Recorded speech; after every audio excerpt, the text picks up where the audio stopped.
नमस्कार दोस्तों, आपका स्वागत है आपके अपने YouTube channel Sambodhi academy for education पर। और फरवरी का करंट अफेयर्स लेकर हम आपके सामने उपस्थित हैं।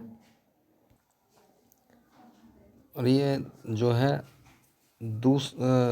पार्ट 2 है, तो इसमें हम चलिए बात करते हैं। और जो चैनल पर नए हो सब्सक्राइब कर लें, और पसंद आए वीडियो तो आप इसे लाइक और शेयर ज़रूर करें। तो चलिए बात करते हैं भारतीय शिक्षाविद और सामाजिक कार्यकर्ता गीता सेन के बारे में बात करते हैं। इन्हें डैन डेविड पुरस्कार 2020 से सम्मानित किया गया है, और इस पुरस्कार की वर्तमान श्रेणी में इन्हें जो है पुरस्कार दिया गया है। और ये महिलाओं के अधिकारों के और गरीबी उन्मूलन और यौन स्वास्थ्य के क्षेत्रों में उल्लेखनीय कार्य के लिए इन्हें दिया गया है। और डैन डेविड पुरस्कार जो है इजराइल के डैन डेविड फाउंडेशन द्वारा दिया जाता है, और यह पुरस्कार इंटरडिसिप्लिनरी रिसर्च के क्षेत्र में अतीत, वर्तमान और भविष्य 3 श्रेणियों में दिया जाता है, और 1 मिलियन अमेरिकी डॉलर राशि इसमें दी जाती है। और जो 2020 का पुरस्कार है ये गीता सेन ने जीत लिया है। और कुछ भारतीय पहले भी हैं, जैसे सी एन राव हैं 2005 में, जुबिन मेहता 2007, अमिताभ घोष 2010, श्रीनिवास कुलकर्णी 2017, और इतिहासकार संजय सुब्रमण्यम को 2019 के लिए दिया गया था, और 2020 के लिए गीता सेन को दिया गया है। चलिए, प्रत्येक वर्ष 15 फरवरी को अंतर्राष्ट्रीय बाल कैंसर दिवस के रूप में मनाया जाता है, और इस दिन बाल कैंसर के प्रति लोगों में जागरूकता लाने के लिए इसे मनाया जाता है। और बच्चों में होने वाले कैंसर में सबसे आम ल्यूकेमिया यानी ब्लड कैंसर, और लिम्फोमा, और मस्तिष्क या पेट में ट्यूमर आदि होते हैं। तो 15 फरवरी को अंतर्राष्ट्रीय बाल कैंसर दिवस के रूप में मनाया जाता है, 15 फरवरी। चलिए, 13 फरवरी को राष्ट्रीय महिला दिवस के रूप में मनाया जाता है। यह दिवस भारत के स्वतंत्रता सेनानी और कवि सरोजिनी नायडू के जन्मदिन पर मनाया जाता है। तो राष्ट्रीय महिला दिवस सरोजिनी नायडू के जन्म दिवस से संबंधित है, और सरोजिनी नायडू का जन्म इसी दिन 1879 में हुआ था। सरोजिनी नायडू के बारे में थोड़ा सा जान लेते हैं। यह आज़ादी के लिए भारतीय राष्ट्रीय आंदोलन में सक्रिय रूप से इन्होंने भाग लिया था, और कांग्रेस पार्टी की पहली महिला अध्यक्ष थी ये भारतीय। और उनकी कविताओं का उन्होंने नाइटिंगेल ऑफ इंडिया यानी भारत कोकिला के उपनाम से जाना जाता है। क्वेश्चन कई बार आ चुका है। और ये संयुक्त प्रांत यानी उत्तर प्रदेश की पहली महिला राज्यपाल भी बनी थी। ये क्वेश्चन भी इम्पोर्टेंट है। और 1928 के दौरान प्लेग महामारी के दौरान उनके काम के लिए उन्हें केसर हिंद पदक से भी सम्मानित किया गया था। और महिला सशक्तिकरण की जो है वकालत करते हुए 1917 में महिला भारतीय संघ की स्थापना में मदद की थी इन्होंने। सविनय अवज्ञा आंदोलन और भारत छोड़ो आंदोलन के प्रमुखता से नेतृत्व किया था इन्होंने। तो चलिए, इनके बारे में हमने जाना, ये इम्पोर्टेंट है बहुत। और पुर्तगाल के राष्ट्रपति मार्सलो हिबेलो डिसूजा 13 से 16 फरवरी तक भारत की यात्रा पर रहे। तो पुर्तगाल के वर्तमान राष्ट्रपति कौन है? मार्सलो हिबेलो डिसूजा, इम्पोर्टेंट है। और उनके साथ वहाँ के विदेश मंत्री प्रोफेसर सांतोस सिल्वा और विदेश राज्य मंत्री प्रोफेसर यूरिका ब्रिल्हात डायस और एनएसए जोर्गे सेगोरा सांचेज भी आए हैं। राष्ट्रपति मार्सलो की पहली भारत यात्रा है। चलिए आगे देखते हैं। भारतीय पुरुष हॉकी टीम के कप्तान मनप्रीत सिंह, यानी भारतीय पुरुष हॉकी टीम के कप्तान मनप्रीत सिंह है। इन्हें FIH player of the year 2019 का पुरस्कार मिला है। और इस पुरस्कार को पाने वाले मनप्रीत पहले भारतीय हॉकी खिलाड़ी हैं, इसलिए इम्पोर्टेंट हो जाता है। तो इसमें इतना इम्पोर्टेंट है कि भारतीय कप्तान मनप्रीत सिंह हैं भारतीय पुरुष हॉकी टीम के। सरकार ने प्रवासी भारतीय केंद्र का नाम बदलकर सुषमा स्वराज भवन और विदेश सेवा संस्थान का नाम बदलकर Sushma Swaraj institute of foreign service करने का फैसला किया है। यानी प्रवासी भारतीय केंद्र का नाम सुषमा स्वराज भवन और विदेश सेवा संस्थान का नाम Sushma Swaraj institute of foreign service करने का फैसला किया है। और भारत की पूर्व विदेश मंत्री सुषमा स्वराज के अमूल्य योगदान के लिए विदेश मंत्रालय ने 13 फरवरी को उनकी जयंती की पूर्व संध्या दिवस की घोषणा की है। और इन्हें जो है पद्म विभूषण से भी सम्मानित किया गया है। चलिए, विश्व स्वास्थ्य संगठन ने कोरोना वायरस से हुई बीमारी का आधिकारिक नाम कोविड-19 दिया है। और WHO के जो प्रमुख हैं टेड्रोस अदनॉम ने जिनेवा में इसकी घोषणा की है। तो WHO के वर्ल्ड हेल्थ ऑर्गेनाइजेशन के जो हेड हैं वो हैं टेड्रोस अदनॉम, ये भी याद रखने वाली बात है। और कोविड का जो नाम रखा गया है, CO का मतलब है कोरोना, VI का मतलब है वायरस और D का मतलब है डिजीज यानी बीमारी। इस वायरस की पहचान पहली बार 31 दिसंबर 2019 को चीन में हुई थी। अंतर्राष्ट्रीय हॉकी महासंघ यानी फिच ने भारतीय महिला हॉकी खिलाड़ी लाल रेमसियामी को Fitch rising star of the year 2019 चुना है। और इस अवार्ड के लिए इनके साथ साथ अर्जेंटीना की जोलिटा जानकुनास, चीन की झांग जियांग और नीदरलैंड की फ्रेडरिक मार्टला को भी नामित किया गया है। चलिए, अंतर्राष्ट्रीय ओलंपिक समिति यानी IOC ने भारत के मुख्य राष्ट्रीय बैडमिंटन कोच पुलेला गोपीचंद को लाइफ टाइम अचीवमेंट अवार्ड से सम्मानित किया है। और ये पुलेला गोपीचंद जो हैं ये PV सिंधु के कोच भी रहे हैं और इनकी भूमिका के लिए 2019 के लिए इन्हें लाइफ टाइम अचीवमेंट अवार्ड के पुरुष वर्ग में ऑनरेबल मेंशन से सम्मानित किया गया है। प्रत्येक वर्ष 11 फरवरी को विश्व यूनानी दिवस मनाया जाता है और महान यूनानी विद्वान और समाज सुधारक हकीम अजमल खां के सम्मान में यह दिवस मनाया जाता है। और यूनानी चिकित्सा पद्धति भारत में सबसे ज़्यादा फेमस है और इसकी नींव हिप्पोक्रेटिस द्वारा रखी गई थी। चलिए,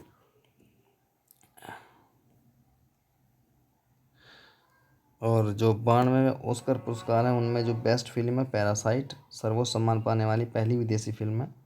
और तो यही ज़्यादा इम्पोर्टेंट है वैसे, और कुछ नहीं है। आपको ये याद रखने की ज़रूरत है कि पैरासाइट सर्वोच्च सम्मान पाने वाली पहली विदेशी फिल्म है, बेस्ट फिल्म पैरासाइट। चलिए, और भारत में जो ऑस्कर जीते हैं भानु अथैया ने वर्ष 1982 में सर्वश्रेष्ठ वेशभूषा के लिए जीता था।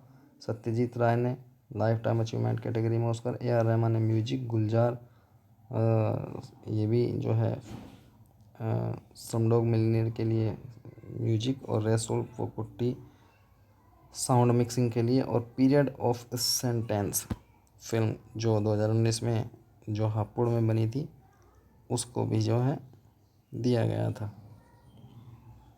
भारत अंडर 19 विश्व कप क्रिकेट 2020 का उपविजेता बना है और जो है बांग्लादेश ने भारत को फाइनल में पराजित किया और ये जो है दक्षिण अफ्रीका में आयोजन इसका किया गया था। चलिए, श्रीलंका के प्रधानमंत्री महिंदा राजपक्षे भारत की यात्रा पर रहेंगे 7 से 11 फरवरी तक और प्रधानमंत्री बनने के बाद उनकी पहली और नवंबर 2019 में नई सरकार बनने के बाद श्रीलंका नेतृत्व की तरफ से तीसरी यात्रा है। और चलिए, महिंदा राजपक्षे तो PM हो गए, तो वहाँ के राष्ट्रपति कौन है? तो श्रीलंका के राष्ट्रपति हैं इनके भाई गोतबाया राजपक्षे। चलिए आगे चलते हैं।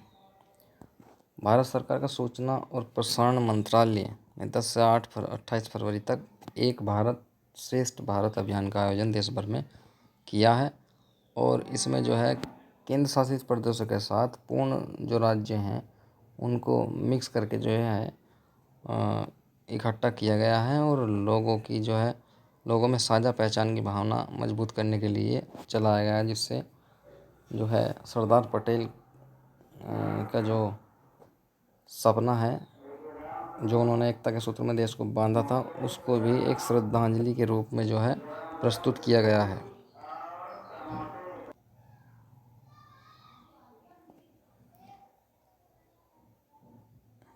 और 2016 में एक भारत श्रेष्ठ भारत कार्यक्रम की शुरुआत करते हुए प्रधानमंत्री नरेंद्र मोदी ने कहा था कि यह कार्यक्रम राज्यों के लोगों को जोड़ने का माध्यम बन सकता है।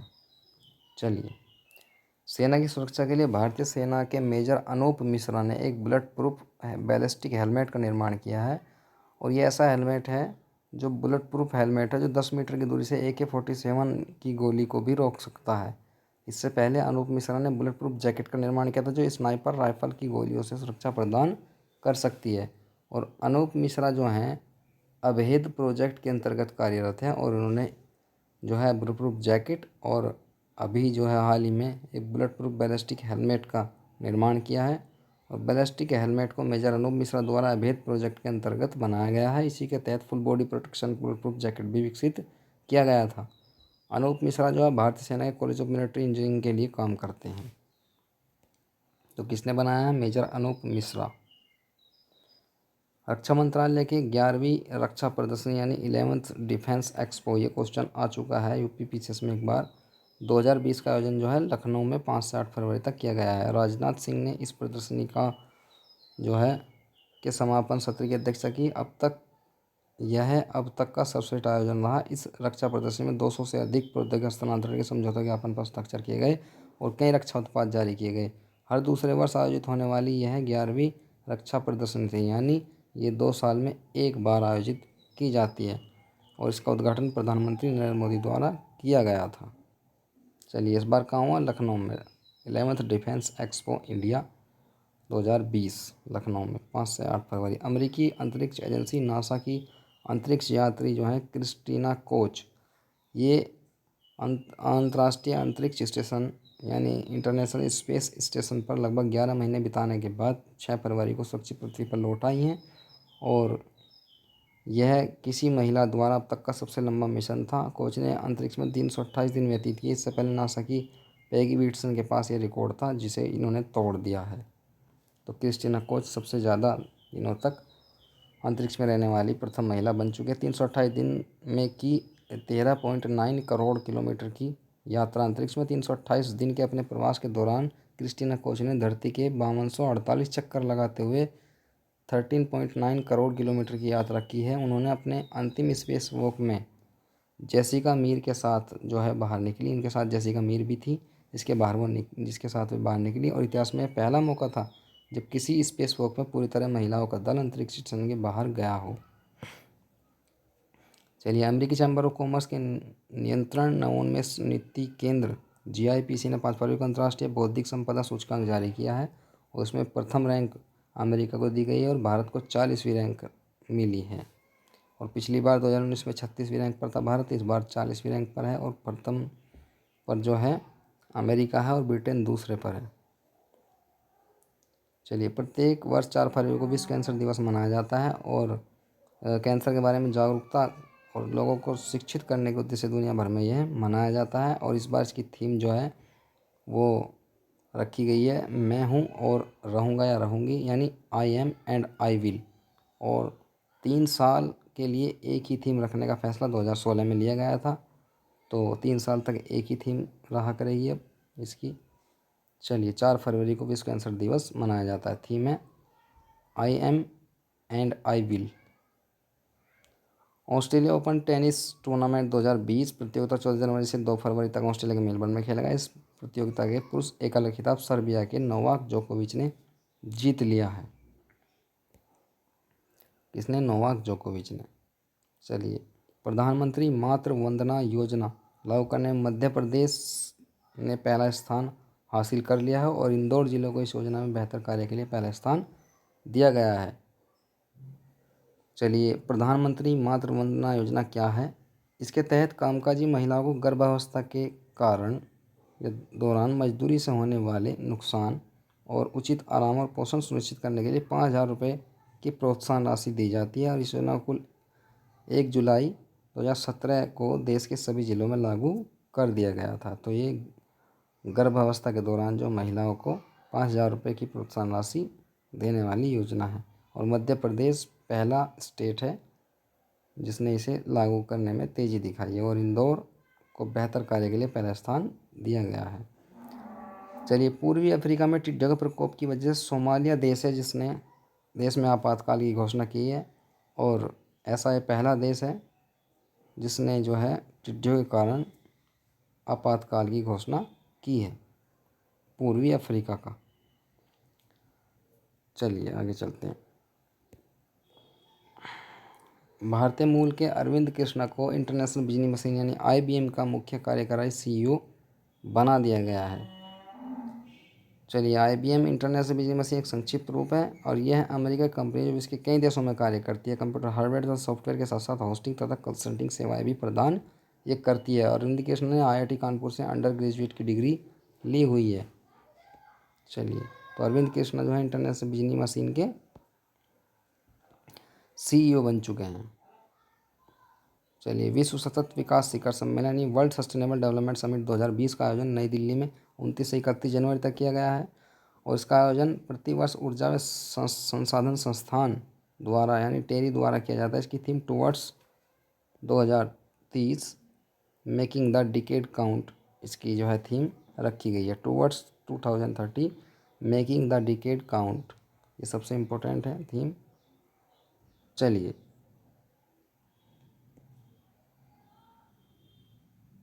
तो चलिए दोस्तों, आज वीडियो में इतना ही। और अगर वीडियो पसंद आई हो आपको तो इसे लाइक शेयर करना बिल्कुल भी ना भूलें। चलिए, तो फिर कल मिलते हैं। धन्यवाद।